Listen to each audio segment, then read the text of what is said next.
Man does not achieve in his entire life as desired. He had desired that he would be able to continue a happy but conjugal life supported by strong grip of love.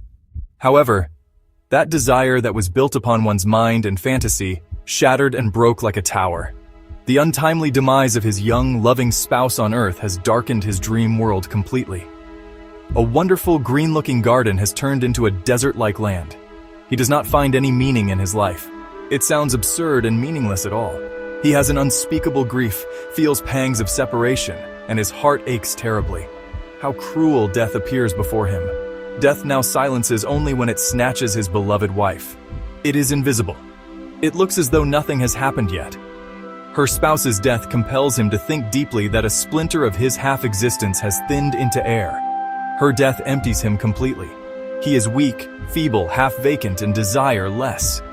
He is saddened and grief-struck. When he cries bitterly, with a son over the dead body of his wife kneeling down, the people who attend the funerals begin to sob and tears roll down their checks without their knowledge. The child whose mother dies is an orphan who gazes over his mother's dead body confused. The child begins to weep as he learns that either he sees his father weep or he sees the dead body of his mother. Alas, the baby is in great trouble. Tut tut! He hiccups and sobs continuously. Meanwhile, a neighbor of his, young Samdok, weeps bitterly, more loudly than the funeral mongers, kneeling and bowing near the corpse. Almost mad and frenzied, he weeps with a loud shout which was reverberating an entire village. In fact, his wife is not only darling and beloved alone, but also dear and near to the neighbor. Samdok and neighboring women that cry over the death have justified this living example of how important and friendly she was before her last breath. Yayokma was really an adorable figure in the village. For a moment, a pretty woman, Yayokma of the living world, stays in his memory. How long is it since they were tied to the nuptial bond? His wife passes away just as the marriage completes its 6th wedding anniversary. Yayokma, badly wet and soaked through in the rain, had come and it was a little late. That was just an excuse for the event. She had a persistent fever and a bad cough. While she was rushed to hospital, the doctor on examination diagnosed her with the last stage of pneumonia. Unfortunate was Yayokma, whom he loved more than his life from the core of his heart. She, like the moon, beamed and was bright. He wanted to lodge her in fond memory and wished her to remain before his eyes. She was also fond of her spouse and was mad in love. Seeing the married couple in love, people would say, "What perfect pairing! Yayokma is already dead. Nothing is under his control." He wants to complete the death rite with pomp and show as far as his capacity can hold. As a matter of fact, capable of being sympathized by the villagers, he has sat beside the corpse, dejected and grieved. Samdok also sits next to him. The deathmongers and undertakers are preparing a funeral pyre. The large log and plank of firewood have piled up. It looks as though funeral pyre has been arranged for a famous person. They're engaged in the possible form of the job. The aged in small groups keep gossiping. Yayokma appeared to be really a virtuous, tolerant, and dutiful woman. She was so sweet that anyone can't stop loving her. Yes, of course. But she meets premature death. Now how will the infant ever live and grow up? Alas, that unlucky orphan is unable to suck the breast. All and Sundry centralizes their focus of conversation only on the life and death underscore Yayokma's life and death. Everyone is guessing, is this life? Quite unable to convince themselves, people feel discouraged and make unexpressed plea. May the parentless child grow up well. Yayokma, forgive me, please. You've died because of my fault. If you had not loved me so passionately, you would never have turned up at home so late, soaked in the rain. Yes. What are you saying, Samdok? What is it that I hear now?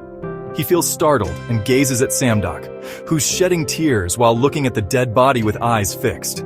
Holding Samdok by his hand, he drags him a little further on. He asks, "What were you saying?"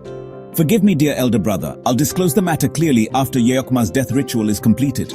He lifts his kukuri up and was about to slice up, aiming at his neck.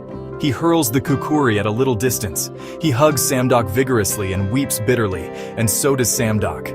Together, both kneel down the body of Yayokma over the pyre. He ignites the flame of fire after completing the rite. The pyre burns and a flame engulfs the dead body. Again, he takes Samdok afar and goes so that the others cannot hear their talk. He squats on the ground and Samdok is seated too. Listen, Samdok, Yayokma is dead. Her body is burning. Now you swear in the name of the burning dead body and reveal the truth. What kind of relation was there between the two of you? He sinks his eyes into ground without any speech. I am questioning. He roars like a thunder. Have it in your way. We were both in love. Yokma was my first love. Did you establish an illicit relation between you like different man and woman? I never lie. You bade me swear over the burning corpse. We had a physical relation the day when she returned, soaked and wet thoroughly. That was the last meeting of ours. One more query. Whose child is this, yours or mine? It was only Yayokma who could tell the truth. If you do not want to bring up the child, I am ready to look after that heirloom. You rascal! How will you ever look after when I'm alive as his father? He hushes up Samdok with 2 hands, and then he sits, plunging himself into long meditation for several hours. Samdok had thought that he would thump him forcefully. He is mentally prepared to face the consequences, come what may. However, like a man lost in dream, where, how and what he was speaking, he speaks to himself in a thin voice, staring at the burning corpse and says, "How strange, amazing, what deception is it? Is it man's imagination or love? I thought she only loved me and only me. Does love split into 2 parts? It can never be divided into other small parts. There can be 2 gardeners tending only 1 garden of flowers. Similarly, love can have 2 shareholders and partners, but the love that both get is merely undivided. Yayokma's love was undivided and unconditioned. I had received her love, which was not divided and was deep. My love for her was unconditioned and undivided. Where have I mistaken in love? Love and gratification. How is that those who are in pursuit of such things are least concerned about the place, time, morality, and situation? Weak human character.